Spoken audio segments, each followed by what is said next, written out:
Hello and welcome to this week's episode of Soap Scoop. Now, Chloe and I are going to get into all the big drama in Emmerdale and EastEnders. But first of all, we have a lovely interview with the brilliant Amy Cudden, who plays Becky Swain in Coronation Street. So before we get into that chat, here's an exclusive clip from next week's episode. Hey, all.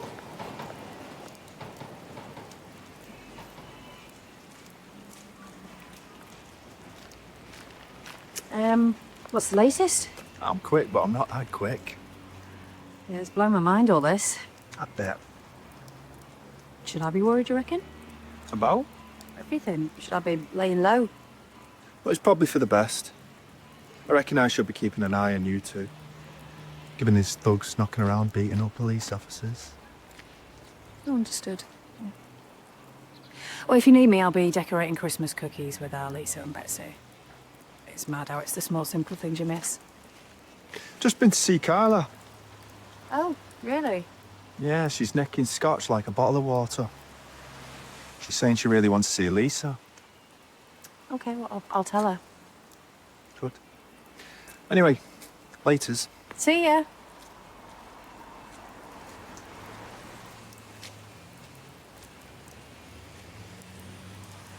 So, hello, Amy Cudden. Welcome to Soap Scoop, otherwise known as the Inside Soap Podcast. How are you? I'm really, really good, thank you, and very excited to talk about all things Corrie and Swarla. And Becky, of course. I mean, we've got to get right into it. It's just amazing. It's such a brilliant story and has had such a huge reaction from the fans. I mean, now that you're a few months in, how does it feel to be playing arguably one of the most controversial characters in Soapland right now?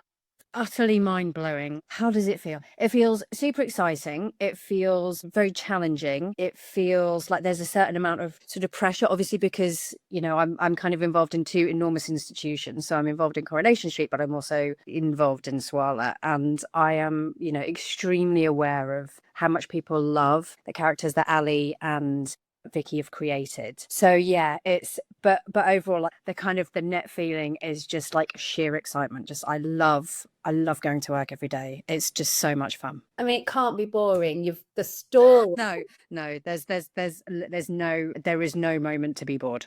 When you auditioned and got the part, were you kind of warned or braced for the idea that Becky was going to have a huge impact on a popular pairing? Well, in sort of two stages. So the first, I had a chat with Kate Brooks, the producer of the show, and she talked me through the main beats of Becky's journey. And by the end of that phone call, which was about an hour long, I was just kind of stunned into silence. And then I had a chat with Alison, who's the press officer, and she basically then gave me the context of Swarla. So it was kind of like a 1-2 punch in about 48 hours of like, right, okay, cool, yeah, it's all good, it's great, it's fine. Lots of that kind of voice in my head. I mean, Swarla aside, for someone's ex to walk through the door when you think they're dead is a huge thing on its own. So just to be a character that makes that sort of impact must have just been just mind-blowing to get your head around. Yeah, enormously. And also I had to also get over the fact that like every single close friend that I told about it, when I was allowed to tell them about it, and my partner, when I said I'm going to be playing the wife of Lisa Swain who's come back from the dead after being undercover in one of like the roughest gangs in Manchester, they just laughed at me. I had to also get over the fact that I'm as a person, I'm utterly unbelievable as being undercover in a really rough. Oh, amazing. You couldn't be a traitor. No, I would be so bad. I think I'd probably just burst into tears most of the time from the stress. But I would just Alan Carr every single minute I was under pressure. I would hate it. I'd be so bad at it. Oh, amazing. And like you said that Corrie talked you through the history of Swarla, but prior to that, did you have any knowledge of the couple at all? No, I mean, I used to watch it as kind of like the sort of the soap hour, like when I was much younger, and then just like, you know, life happens, jobs that go past 7 o'clock happen. So I didn't know about them specifically, but I'm really glad I didn't know, because I think auditioning to be to be the person that could get in between Swarla would have been really difficult. It would have been very difficult to ignore that and just go into the room and do my job. What was your audition like? Did you screen test with Vicky and Ali? Yeah. I mean, it was amazing. I sent off my self-tape and then they called me up for a chemistry read with Vicky. And before I went into the room, Jenny Radcliffe, who's the casting director, said, so Vicky's very present in the scenes with everyone who's auditioning. So just, be ready for that. And I was like, yeah, great, cool. This is going to be really fun. And like, I walked in the door and like, it was Vicky in full Lisa Swain mode, like emotionally so present. I was like, I am going to have to up my game immediately. But also, like, the brilliant thing about that is that there's just so much to work with. So you don't really have to do anything. You just have to like listen and be present with like this fabulous actor. So that happened and didn't hear anything for a bit. And so I just did the actor thing of like, just cancel and continue. It's gone. It's fine. Just let it go. But then they called and said they wanted to see me do another test with Ali and Sydney. So I was like, yeah, of course, cool. I came back up for my second test. And the first thing that happens, I walked on set and Ali King came up and gave me the biggest hug. Oh. Literally just came over, never met me before. She just went, oh, you're going to be great, love. You're going to be great. And I was just like, how? That's never happened to me before. Like, everyone's obviously very nice when you go in, but for someone to come up and just give you a massive hug, I was like, I adore this woman already. And then, of course, Sydney, who's just like a ray of sunshine, was just like completely lovely. And like, also now I'm, in it, I'm aware that they would have been like probably at the end of like a 12-hour day. Yeah. And they still turned up. Same with Vicky. They still turned up with like full investment to like hold space for a very nervous auditioning actor. So I hugely appreciated that. I suppose for you as an actress then, if you're part of this wonderful Corrie family, is there a part of you that wishes that Becky wasn't the sort of villain that she's emerging to be, because then she might be able to be friends with them all? I mean, yeah. Well, the lovely thing is that like, after cut, we are all like lovely friends and I adore all of them. Like I'm so lucky that I've landed in this beautiful family. I quite like being the feather ruffler because it's not the part that I normally play. So I quite like being a baddie. Yeah, well, of course. I was temper it by being, like just completely adorable as soon as the camera stopped rolling. But you'd have to ask them. I did, though. I have had some occasions where I'm just like, we just do like a read through and I'm like, oh, I hate Becky Swain. I hate her right now. I hate her. I just have to get over myself and do my job. But yeah. Well, she's doing, in the stuff that I'm reading at the moment that is going to be on screen pretty soon in the Routes Christmas, she's doing some pretty out there things. Yeah. What I mean, it goes all the way up to 11. Yeah, I was going to say, like, so we know that she's going to try and kill Costello. I mean, when you read that in the script, to go from, ex-wife returned from the dead, meddling in her relationship, but with perhaps real depth of emotional feelings, to I'm going to try and kill this policeman. How did you find that gear change? Well, for me, it's always like the way that I always approach character and, approaching character from a place of like zero judgment, because like Amy can obviously judge Becky Swain, but Becky Swain can't judge Becky Swain. I always sort of try and tap into what is it they really want? Like what are they lacking and what are they going for to like fill that hole? And basically Becky, I think, has zero self-esteem. I think she really doesn't like herself, and I think her family make her an okay person, like literally just okay. So anything that gets in the way of that, because that need is so great, Becky, I think, is also probably a bit of a narcissist. She's able to kind of dehumanize people to some extent. So she's obviously dehumanized Carla. She absolutely does the same to Costello. I think they become obstacles rather than people. And in her mind, whatever she does to get her family back, because we all spin ourselves narratives, don't we? Like if we do something wrong, we've got a narrative ready to defend it. And I think Becky's narrative is, no one can take care of my family like I can. So if that's like the mantra that's running through her head, then anything is admissible. Anything is allowable with that sort of title over the whole thing. So, I mean, obviously, I don't condone any of her actions, but I have to make them, for me, I have to be able to empathize with like the level of need that she has. Yeah. To get her family back, to complete herself. And as an actress, you've got this ringside seat to Swarla. Can you see why they are such a beloved couple with fans? Oh, 100%. I mean, so from like a colleague's perspective, they're just the most extraordinary women to work with. Like, just so generous, so present. You know, they are all like, even like when the shot's not on them, they're always there giving it like 110% to make sure that, you know, you feel fully supported in the moment. So just like, they are lovely human beings. But as actors, what they do is they bring who they are to the role. So, and also they just have like genuine affection for each other. They're really playful with each other. Like, they've got chemistry. And I think they both bring, which is a really brave and difficult thing. And I think sometimes people don't quite realize how difficult it is actually as an actor to do this. They both bring their vulnerability to it. So that's a really exposing thing to do, but they do it. And it's just an incredibly generous thing, because what it means is that when you watch them, you feel let into their inner life. You feel like you're let into not just what they want you to see, but all of who they are. So yeah, they've just created these fully realized, like, deeply human people who are also flawed. Like, they're not perfect, they're flawed, they have flaws, but they found each other. And I think we all love, we all love that, you know, we all love a love story, right? Yeah. But love stories, they only work if, like, they have to overcome obstacles. Like, if it all just happens easily, you're like, I don't buy that. But you buy these two women because they have been through so much and they've found each other. Yeah. And we all need to believe in that kind of love. Yeah, absolutely. And they offer representation. Like, you know, there is still not enough representation for like queer characters and queer relationships. So they offer this just beautiful, multifaceted representation that isn't just about the fact that they're playing queer characters. You know, it's gorgeous, chef's kiss. Yeah, absolutely, because they're all characters within their own right.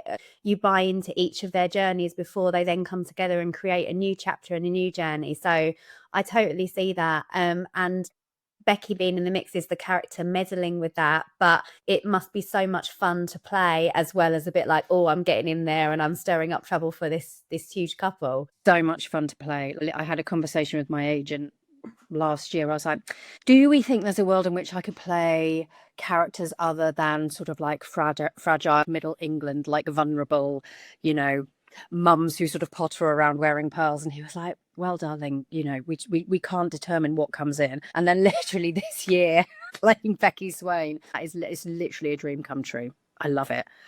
Love being a baddie. Yeah, absolutely. And because she's gone from being less ambiguous to now, you know, it really ramps up to Christmas. Have you enjoyed playing the stuff where she's really getting stuck in there? Well, there are two worlds, right? There are two worlds, like, I think on soap. There are the scenes where you go big. So I remember the scene where I'm in that dressing gown and I've got the spoon and I drop the spoon, and it's like the first moment you see me properly calculate to mess up Swarla. Mm. And that sort of leans into like the big broadcast I'm a baddie moment. And then there are the moments where you see a human being making a bad choice. So like the big sort of almost sort of like pantomime size, like baddie moments, I love an evil look. I love an evil side eye. That's amazing. But I've also really enjoyed like the really complicated human bits of seeing Becky know that she's doing, like, start to kind of really go, do you know what I'm doing is bad, but I have to keep doing it because I have to get my family back. So I love having those opportunities to show Becky making the choice in the moment, because that's when we make some of our bad choices, right? Is when we're just like, I don't know what to do. This is the best bad choice. So yeah, I've loved both sides of it. They're really calculating and then like finding it in the moment. It's been brilliant. You've had some amazing lines, and there's been some great battles between Becky and Carla. And Carla Connor, you know, she is pure icon. So how has that been for you, delivering those killer lines to Ali King and just going toe to toe? Amazing. Like, again, you just have to be on top of your game, because she's like, I think I once told her she's like a fire tornado. Like when she sort of like brews up and lets rip, you just feel this kind of like electric energy like building inside of her. She's like, you know, she's like a Marvel character. She just shoots out like pure energy. So you have to meet that. But you also have to, well, I felt like I had to meet it in a different way. I couldn't just kind of go wild. I had to kind of go cold. So when she went fire, I had to go ice. But again, it was just so much fun. Like it's just like, it's literally working with someone who's at the top of their game, and it makes you better. And also she's got such a twinkle in her eye. Like, so there are some moments. So I can't remember if it was Wednesday or Monday where she grabbed me, like pushed me over a sofa. At the end of one of those takes, she grabbed me and she just got into my face and we both started laughing because, well, nose to nose, she was just going, I'm gonna get you. And then she let go of me and I just slowly sort of keeled back over the sofa with my legs straight up in the air. And it was, it's sometimes it's difficult to keep a straight face because she's so twinkly, but it's just so much fun. You know, it's what you dream of. Becky is, you know, she's committed to getting Lisa back, but I've literally just thought of this just hearing you talk. Like, is there a world where hate turns to lust for Becky and Carla? That would be a bombshell from Carla, but I think there's probably definitely a side of Becky who's like, well, I mean, like literally I call her fit, like at least 4 or 5 times I'm like, and she's fit. Like, so I obviously, like, I get the attraction. Yeah, like they'd probably have like some quite sort of like angry entanglements partly driven by lust. But yeah, I think Carla would be like, that's a hard no. But I think Becky'd be like, oh yeah, I can see that. I mean, Becky's getting away with all sorts at the moment. Why not? I mean, why not? Why not just try it? I mean, that would certainly be a twist in the tale. I don't think anyone would see it coming. He really wouldn't. We know that you and Vicky did a lot of work building in the backstory for the characters. So do you think there's potential for a flashback into the life of the Swains so we could understand where Becky is coming from? Yeah, I mean, I think that would be really interesting to see. I think it would be really interesting to see.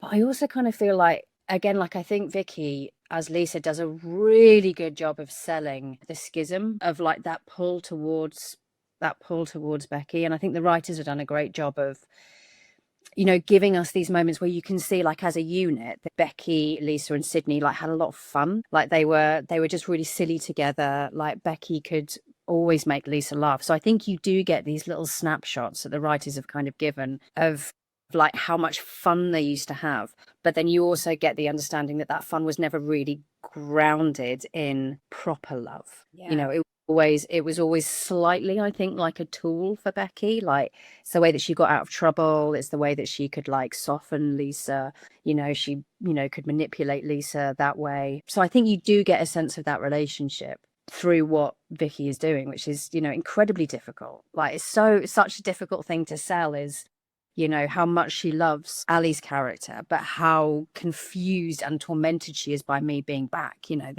and you get into the habit of loving someone, right? And they never said goodbye. She just lost. So yeah, I think this is like a process of Lisa falling out of love. I think it's a process of her falling out of love with Becky. Right. Yeah, no, I think it's a brilliant story. Like, because I try and put myself in the shoes of Lisa, you know, opening the door to that person, and history counts for so much. But equally, when, you know, if you're in love with somebody new, then I just think it's brilliant. How do you navigate that? I mean, I don't know. And I just applaud Vicky for just, I think, just nailing it. Like and having to carry that around throughout this whole storyline, just that sort of like that divided self. I think she's just, yeah, she's brilliant. We know Christmas is going to be big for them.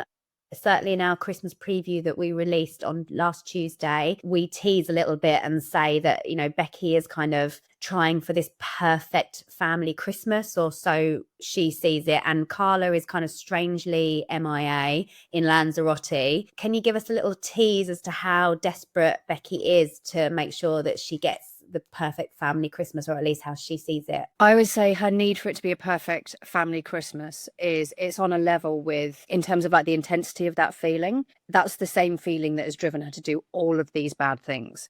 So if Christmas doesn't go well and she doesn't get that sort of picture perfect, reunited under the Christmas tree, singing carols, making and eating mince pies, it could tip her over the edge. Should anybody else be worried for their lives, given that she's already gone for Costello?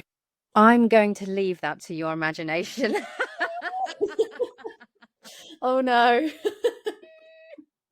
Well, I mean, in terms of, someone's going to have to start costing onto her eventually. And we know that Lisa is a little bit blinded to her with good reason, but Kit is on the case in a bit of an a line of duty style fashion.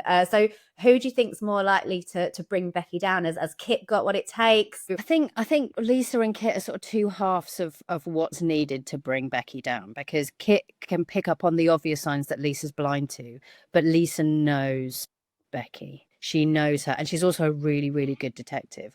So that blindsidedness, I think, is only gonna last so long. In terms of who I think is more likely to bring her down, I sort of feel like Becky's Achilles heel is her family. Yeah. I kind of feel like she could probably wiggle out of most things, but like her family is the one thing that has a hold over her. Like it's the one place where she's vulnerable.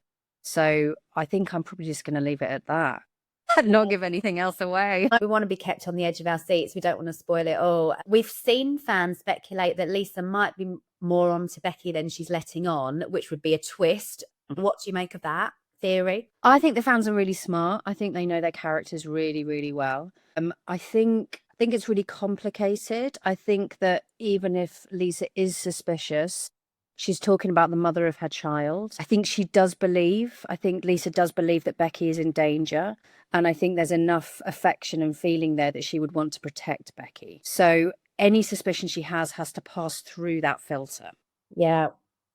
And so I think Lisa won't just come to any sort of understanding of how bad Becky is, like just on her own. Like it will take events occurring that I'm not going to talk about. It's fine. We're gonna be. But they're right in that Lisa is a super smart detective. So like that is going to have an impact on how we move forward. And what about Becky's relationship with Betsy? Is that all completely genuine? Does she care about Betsy as much as she says she does because she's coming between Carla and Betsy? Where do you think she stands on that? I think two things can be true, and I think she adores her daughter, like adores her, and it's so easy to play because like I adore Sydney, so it's super easy to look at Betsy and just like think, look at this gorgeous human being. So I think she does. I think she adores her daughter, but she's not above using her, which is what narcissists do, right? Yeah. As far as they're concerned, they deeply, deeply love that person, even as they're using them, and I think that's exactly where Becky comes from. She worships the ground her daughter walks on, but she will also use her as a chisel. Yeah, absolutely. And Betsy's emotions in that are just kind of getting swept up, and you can understand the pull of wanting to, God, yeah. And also Becky's a love bomber. She's the kind of person who'll come along and go, let me spend £500 on you and make you laugh and like give you the best time ever, and then I'll disappear. And I won't take any responsibility for how that makes you feel because I had to do it. Yeah. You're in this lovely number 6 bubble, but are there any other Corrie icons that you'd love Becky to cross? I mean, so many. I've really enjoyed working with Jacob, who plays Kit. I'd love more of just like going toe to toe with him. I'd also really like, I don't know why, but I would kind of love to see Becky and Evelyn go off against each other. Oh my God, amazing. I don't know why, but I can imagine Evelyn would like absolutely turn that handbag into a weapon and like take me out. Like I think I would come off worse in a battle with Evelyn. I think she would absolutely take me down. And I think she would see through me instantly. Yeah, I was going to say that she would turn Becky to stone with just one look. Potentially. Yeah, absolutely. You've had lovely scenes with David Neilson as well, who is arguably the heart of the street. A lovely man. He also did this incredible thing where I think one of my first scenes with him, he had his dog with him and the dog wouldn't sit still. So David was kind of giving this extraordinary performance, and then below frame, he was just dropping bits of chicken to keep the dog quiet. And I was just watching going, that is a pro. That is a pro.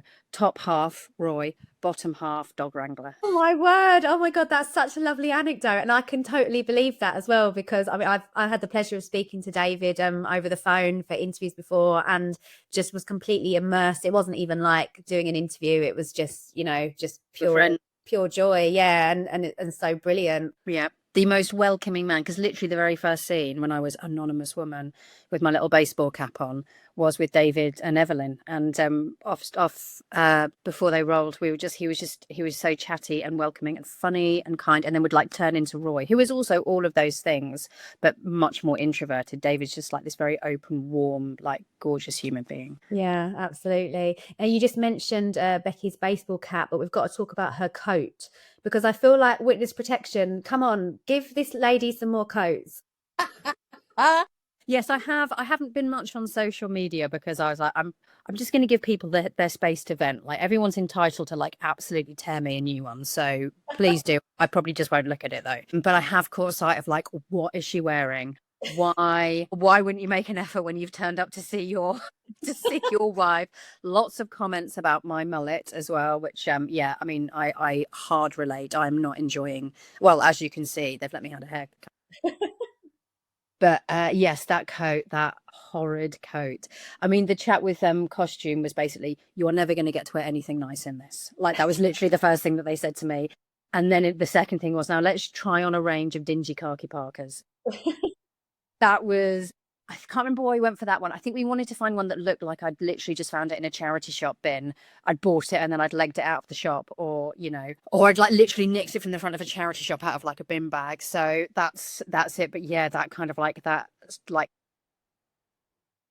It has become iconic. It's probably more iconic than Roy's anorak, you know? never say that. Never say that out loud. No, I know. But they let me wear that, and then I've got like a sort of a chore jacket, like a lighter khaki green, like a corduroy collar that I feel a bit fancy in. But yeah, most of the time it's just like, nope, get that parka on. I'm like, okay, yeah, no, that's fine. I mean, you know, for listeners who own a green parka, they are all beautiful, but I just feel like We love green parkas. we do, but witness But pick it protected. up. They should have given Becky just more clothes to work with.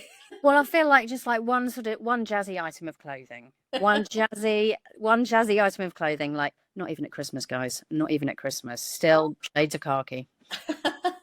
So I can blend in with all of the bushes and sort of poke out and then just like retreat again. At least she's got her identity, which is all you ask for in the soap. You need to be an established by your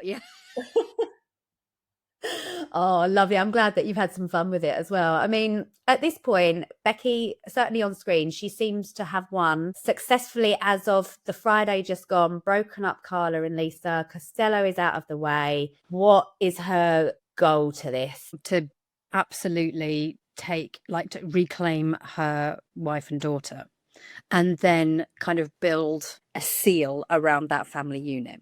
And I can't say how she plans to do that, but it is absolutely like, I will get you back and I will then control you so you can never leave me. Wow.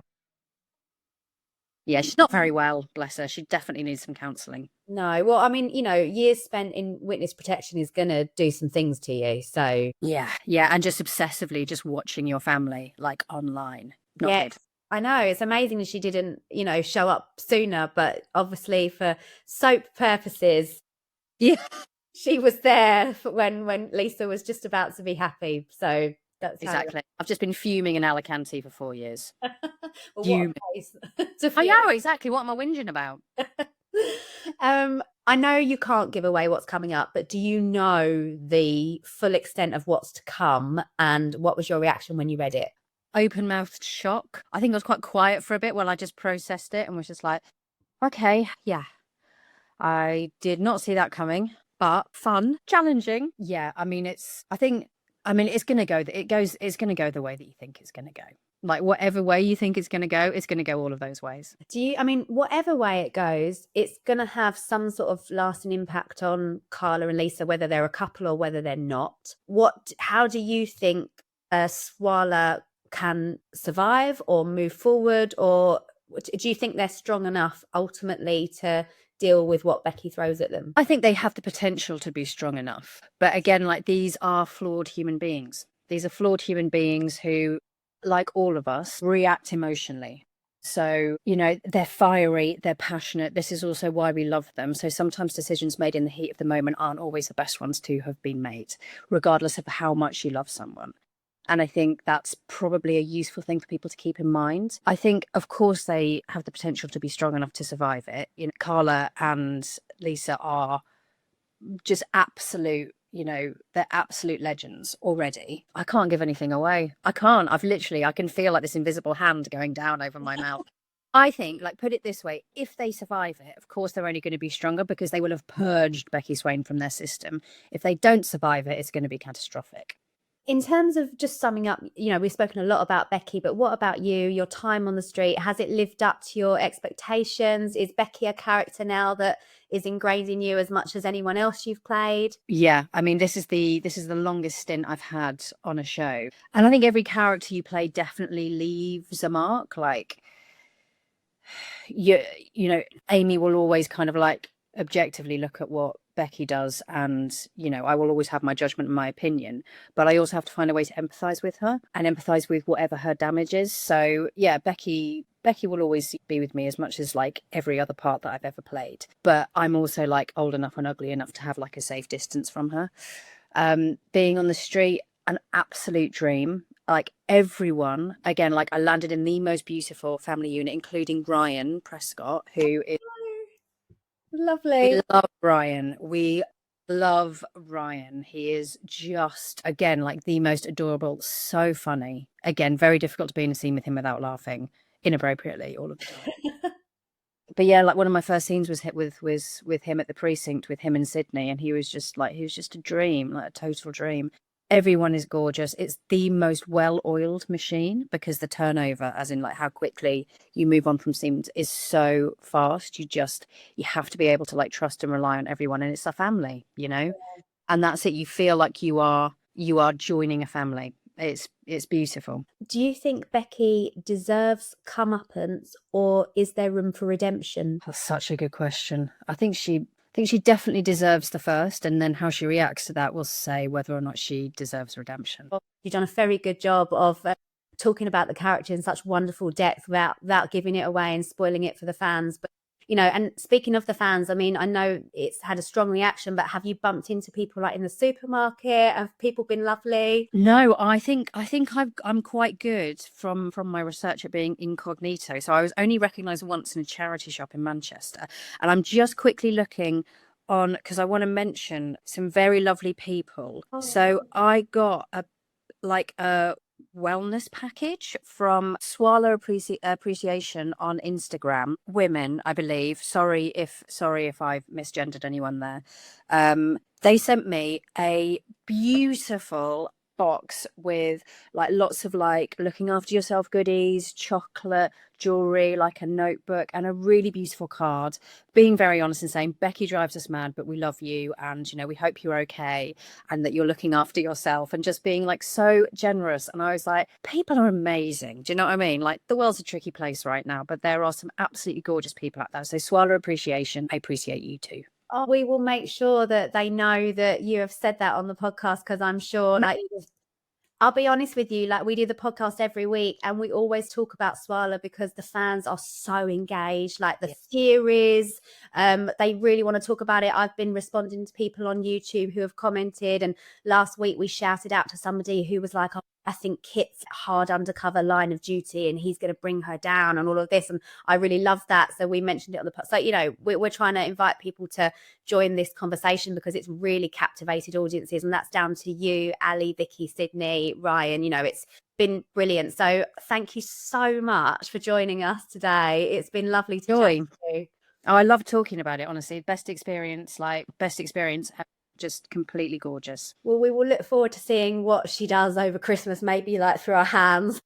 Yeah, be prepared to watch through your hands with like several vats of mulled wine to one side. Okay, well, thank you so much, Amy. We will let you go now. And Swarla fans, keep watching. It's going to get good. Keep watching, guys. We love Swarla. I love Swarla. Thank you. Thank you so much for having me. Thank you. Oh, Chloe, I've never spoken to Amy before this chat, and I was just, not that I didn't think she'd be anything but absolutely lovely, but I completely fell in love with her, which goes to show she is obviously a brilliant actress because she is clearly playing one of the most controversial characters in soap right now. Yeah, I mean, we all want to throttle Becky, but Amy's so lovely. Thoughtful answers, eloquent. I love the way she talked about Lisa and Carla's relationship and the fans. And, she has a great sense of humour. We had to rib her a little bit about Becky's coat, and she was fully on board with that as well. Yeah, I love that she confessed that even she hates Becky Swain, which, fair play to her, because to be given all those scripts and come in and really sort of upset this power couple who, by the way, I mean, I'm still reeling from the breakup episodes. I mean, Friday was sad, but it was Wednesday that really, also we have to point out, this is why Vicky Myers won the Best Actress award at the Inside Soap Awards. Like, her performance, everybody involved was brilliant, but Lisa really tugged on my heartstrings. I mean, Wednesday's kind of 13-minute two-hander essentially was incredible. And it's rare that we get that, to kind of see two characters. Obviously, we get special episodes now and again, but to sort of move other stories out of the way just to showcase like the talents of two amazing actresses was a joy to watch. Right, like Vicky, every time people say to me like, how's Vicky's performance, and I have to say she gets better and better like every time. And we know Ali King's amazing anyway, and not to do a disservice to her, but Vicky's like, you're watching it thinking it's like someone's died. Like that's the kind of reaction this breakup was to her. Really incredible stuff. The writing fantastic, acting brilliant. And I have to say, like, that's kind of why I wanted them to break up. And I know that's kind of controversial to say, but I kind of feel like I knew we were going to get stuff this good if they broke up. And I also think that means whenever, if ever, there's going to be a reunion, which, 99.999% sure there will be, it's going to be up there with the breakup in terms of like emotional content. So yeah, I'm really I'm glad they broke up. I know it sounds hard to say, but I feel like they needed it. Yeah, absolutely. And I was thinking as well, going back to Amy's performance, that it just goes to show how great she is, because she's playing Becky pretending to care about Lisa's situation in that moment. When Becky kind of sheepishly came back into the room and was a bit like, no, this is so terrible for you, when clearly like has achieved everything she wants to in that moment, that's Amy pretending to be somebody else. So I just thought it was absolutely incredible. And I've seen all the reaction online. I think even though we can say on here confidently that we think that this is, all a road to, good triumphing over evil, as well as kind of true love kind of conquering all in the end, that obviously people are worried. And I've seen conversations between you and the fans online, and they're like, oh no, Chloe, like, we're not sure, we're worried, but it's all part of the journey. And some of the theories have been great. Like, I just want to shout out to, I think it was Julie on YouTube. She thinks that Lisa's role in Corriedale is going to be investigating Becky, and that Becky is doing drug running and people trafficking for Celia in Emmerdale. I love this so much. Like, Corriedale could just run and run and run for me. Yeah, I mean, pretty much everyone's got a theory that somehow links back to Celia. I mean, we know she's got her fingers in many pies, so who knows? That could be where it all kicks off with Corriedale. I mean, we feel like Becky's such a big part of Christmas and going forward into New Year, and obviously we know Lisa's going to be in Corriedale, so the two have to blend together, surely. I know. It depends how much time they've got, doesn't it? Because we know that there is a stunt involved. So trying to pull this together and kind of trickle off different stories, perhaps just all in one episode, is going to be some feat for them. But I cannot wait. It's going to be brilliant television. While we're on the subject of Celia, big week in Emmerdale this week, people. Chloe's already skipped ahead and watched a few episodes. I can't give away what happens, but she is Chloe, talk. Yeah, I mean, tense is the word. Super tense. Like we said, huge week for the kind of April element, and obviously Celia Ray. And what I will say, there was a moment this week that made me gasp because it was so shocking. Thursday is a must watch. Great stuff this week. Really kind of ramping up. And I feel like a lot of the time lately at the moment, I feel like stories are ramping up, but they're not quite ending. It's kind of like, we're going to give you a little mini explosion, but then wait for the big fallout. And another storyline which has done that, which I know you're keen to talk about, OJ, is the Kev storyline, which kind of concluded last week, but maybe didn't. My word, Kev, I've said this before and I'll say it again, and me and you may fall out because I know that you are pro Rob Ron, of course. Not that I don't enjoy Rob Ron, but I enjoy Kev so much. I'm not sure the samurai sword hostage situation at the flat, I think that kind of went on for a bit, and obviously Robert got slashed, and Dr. Liam was kind of like the comedy element in there and the voice of reason. Kev eventually forced to sort of pack up and leave with some brilliant intervention from Nicola, is all I will say, who I think has been absolutely brilliant. Can you imagine an absolute psychopath turning up in your village and everybody getting to know him as quickly as everybody did Kev in the short space of time that they did? So that the likes of Nicola, who, yeah, she's had a bit of an edge in her day, but she's got the sort of almost the guts to take on this man and threaten him and almost blackmail him out of the village. I want him to come back. I don't know how you feel about that because of your Rob Ron ties. Well, you know, there's obviously been massive debates, and particularly over the weekend, I've seen lots of people pro, some people against for various different reasons. I mean, I feel like it's inevitable at this point. He's kind of staked his claim. He says he'll be back for revenge. And normally when characters say they're going to be back, they will be back. So I feel like we know that Aaron and Robert are going to be under some kind of threat at Christmas. That's already been teased by Ryan Hawley. So could it be Kev? Could it be John? There's 2 psycho ex-husbands kind of on the loose. So potentially it could be either of them or even both of them. I know a lot of people are kind of expecting the 2 of them to pair up in some way. I kind of feel like actually John and Kev could be the perfect couple because they're both kind of obsessive. They both have like, you know, weird attachments to Aaron and Robert. So if they just switched, they could actually be like the dream couple. They'd kill each other.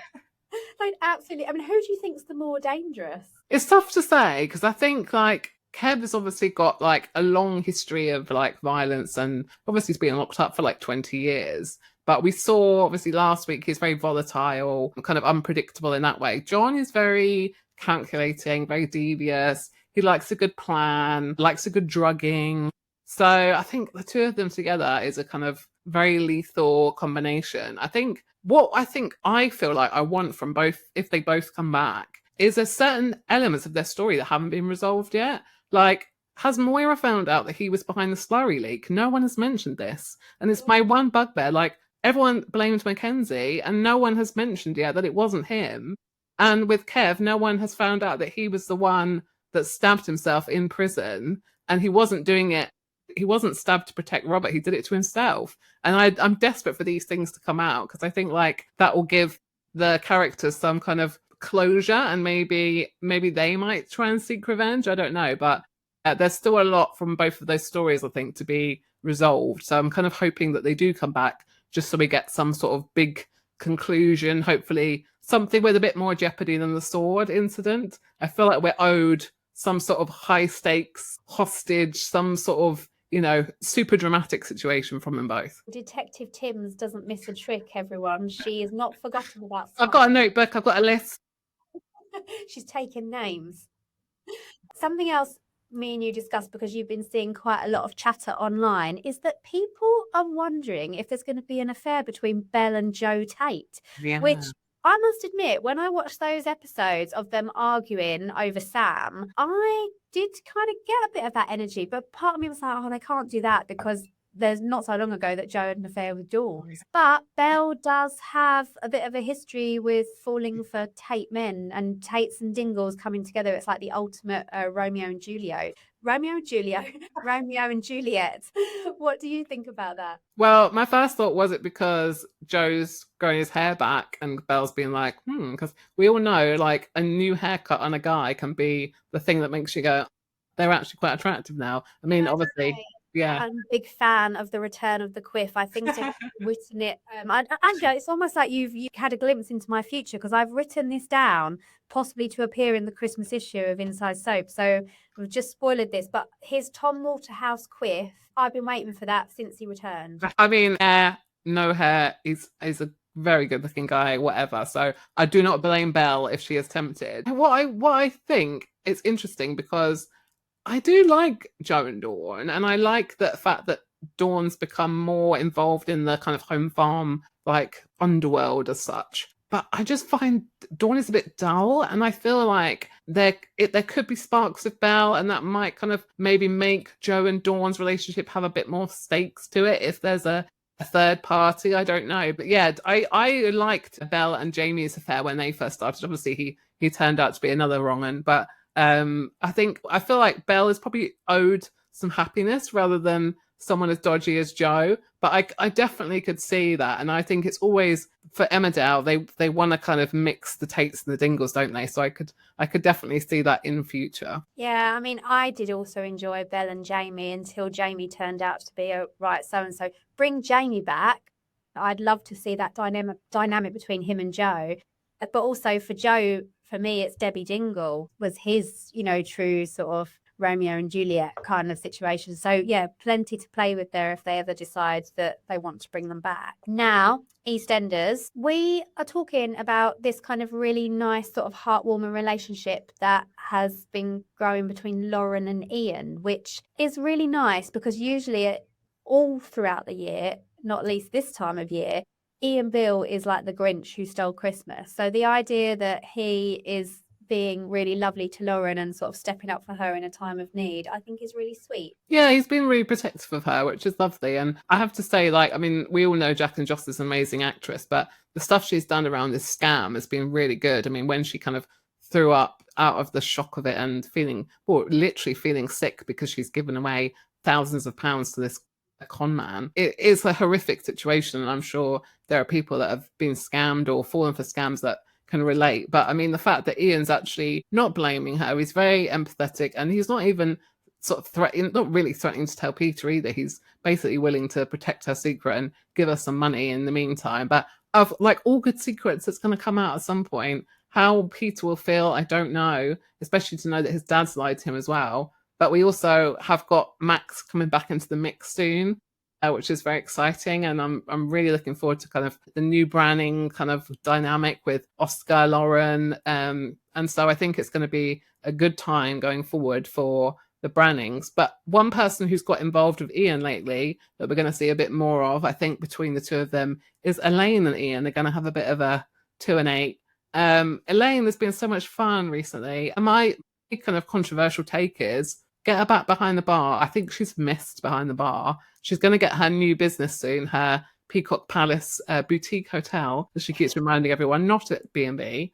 I think she's going to be wasted if she's going to be stuck in a B&B. Like, where's her kind of like people-pleasing, crowd-pleasing Elaine? Where's she going to be? I just think, get her back in the bar. Kat and Alfie are too busy. There's too much going on in the Slaters. Get Elaine back in behind the bar. That's what I say. Maybe being the owner of a boutique hotel is going to be witness to all the naughty characters sneaking off through flares. Like if Max Branning is back and living up to his rep, he could be in and out of there most days with a different person, and Elaine is going to be witness to it all and will perhaps play a part in this epic long flash forward that we are going to be seeing. So if that's the way to keep Elaine at the heart of the action, then I am here for it. And I kind of just want to pick up on the point about Lauren and Peter and how Peter's going to feel if he realises that the pair of them are in cahoots and Ian's been giving him money.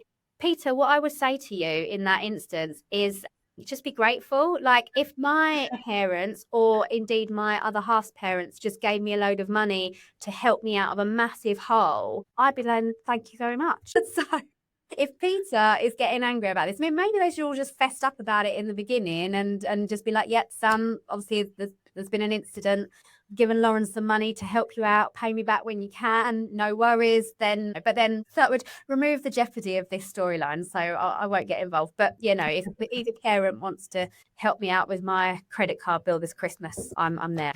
Well, that's all from me and Chloe today. We have got some lovely stuff coming up for you in the run up to the Christmas period. So please tune in, like, subscribe, comment. We want to hear from you, and we will be shouting back out to you on this podcast if we like some of your theories and kind of want to discuss them further. So please drop us a comment in the meantime, and we will see you next week.